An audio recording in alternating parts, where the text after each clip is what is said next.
This documentary tries to outline the parallels between two fighters, each of them being successful beyond comparison in the world of historical Bushido.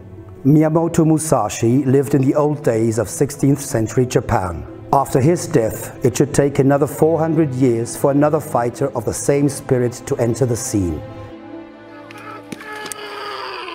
Metin Kayar. There are several parallels in the biographies of the two men, starting with their relationships towards their fathers and their early successes in childhood, followed by their breakthrough in the city of Kyoto in their prime, and concluded with a high-ranking graduation in martial arts at the early age of 25. And even more, both fighters, Miyamoto Musashi and Metin Kayar, developed their own approach to Bushido, including the philosophical side of martial arts. But let's take a closer look. In the case of Miyamoto Musashi, as well as in the case of Metin Kayar, it were their respective fathers who laid the headstones to the careers of the sons. Both careers were infused with the fighting spirit of a warrior. Metin Kayar was 5 years old when his father started to teach him various infighting techniques, thus setting out a career which the son would successfully follow for a very long time. When Miyamoto Musashi reached his early youth, he started to challenge real opponents. Also, Metin Kayar was in his early youth when he started to challenge adult martial experts and to defeat them. Miyamoto Musashi lived in a time when challenging an opponent meant fighting for life or death, and nothing but. Challenging various opponents for deadly duels was in 16th century Japan the common and appropriate strategy to develop yourself into a true warrior. At the age of 16, Musashi had his first real war experience in one of the bloodiest battles in Japanese history, the Battle of Sekigahara. More than 160,000 soldiers met on the battleground, one of them being Musashi, a traveling warrior who wanted to gain his merits in fighting. He had one goal. He wanted to become a samurai warrior. Metin Kayar continued his career from early youth, practicing various fighting techniques and especially practicing the art of the duel.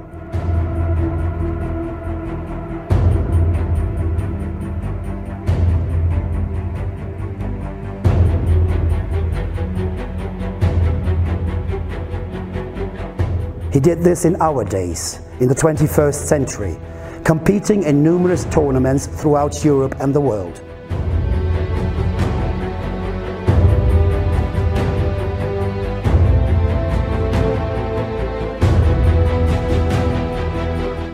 His opponents feared to challenge him, and soon Metin Kayar carved his image as an outstandingly flexible and strategic fighter. Young Metin Kayar won numerous tournaments in various martial arts disciplines, and he succeeded in a manner previously unseen in competitions. The precision of his fighting techniques remained unmatched. He proved to have the eye of an eagle, the flexibility of a snake, and the swiftness of a tiger. Not one of his opponents came close to holding anything against this.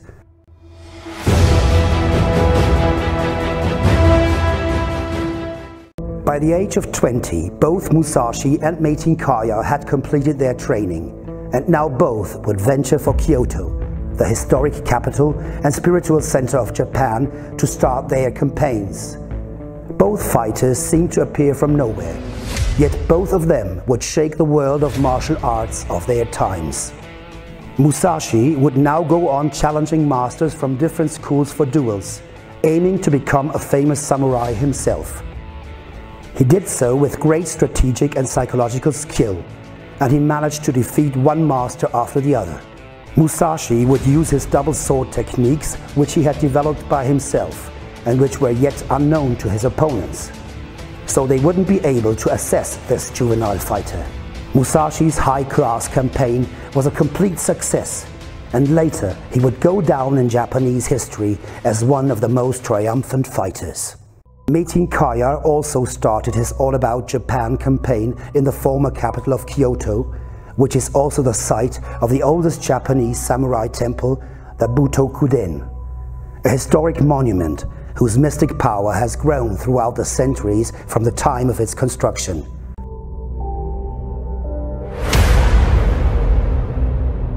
Metin Kayar came from one of the smallest countries in Europe, Liechtenstein, yet he was willing to conquer the home of Japanese martial arts with his skills. This marked the beginning of a campaign of historical dimension. Metin Kayar traveled throughout Okinawa and Japanese mainland and visited the most important historical martial arts schools. There he would, boldly yet respectfully, challenge the highest graduate fighters for a duel.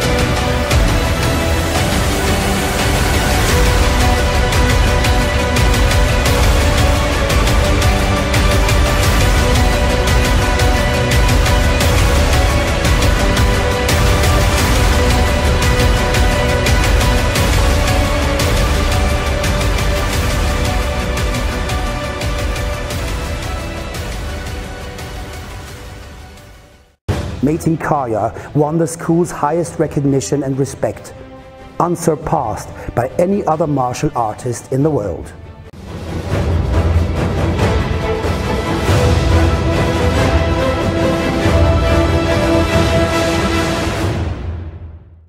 Metin Kayar and Miyamoto Musashi had both reached their highest levels at the age of 25 and had turned to passing on their knowledge to students.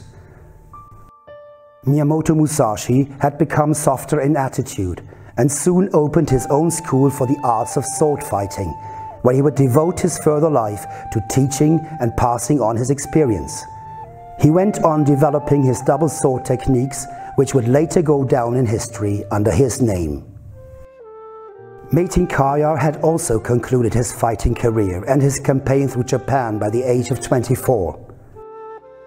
He was honored by highest politicians and entered history by the age of 25, being the youngest martial artist to receive the 10th Dan graduation and to winning the honorary title of Hanshi. Metin Kayar, as Musashi, would not then think of retiring, but of dedicating himself to building up his own school of Budo in order to educate a large number of young and old martial artists from all over the world.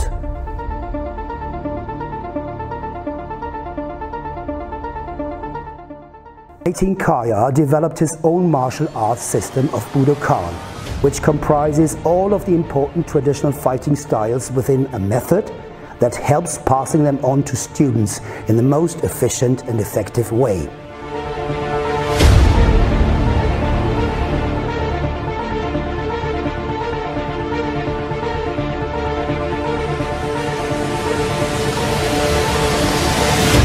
The Budokan system would soon spread worldwide and would go down in history as one of the most efficient and most complete martial arts systems.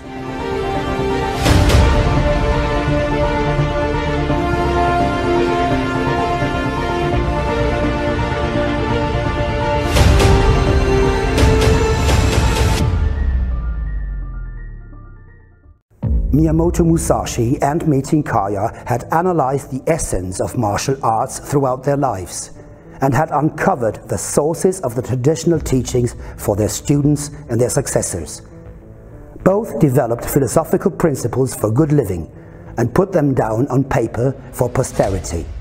In his late years, Miyamoto Musashi consecrated himself to meditation and contemplation. He withdrew to a spiritual place where he could put down his thoughts in paper without being disturbed. He then finished a piece of work which would turn into a valuable guidebook not only for the world of martial arts, but also for managers and company leaders, the Book of Five Rings. With this book, Miyamoto Musashi entered history, and his name has been resounding for 400 years now. Metin Kayar also found his spiritual source of energy in meditation and in his belief in a creator. His intense younger years and his unique career, which took him to the homeland of traditional martial arts, forged him into a master of martial arts with unrivaled reputation throughout the world. Metin Kayar enjoys full esteem with other high-ranking masters, and he always takes care to keep his respect towards other masters, towards his students, and towards the arts. His attitude is based on principles which can only be reached through intense meditation and by the help of a deep belief.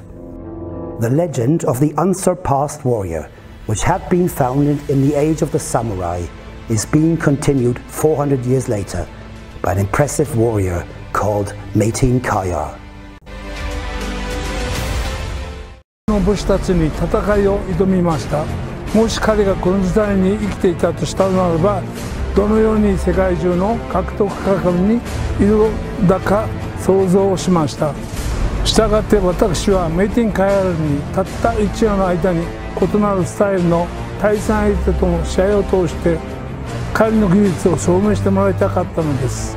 その世は紛れもなく過酷な戦いとなりました。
Ich bin überzeugt davon, dass Metin Kayar wirklich der Miyamoto Musashi dieses Jahrhunderts genannt werden darf.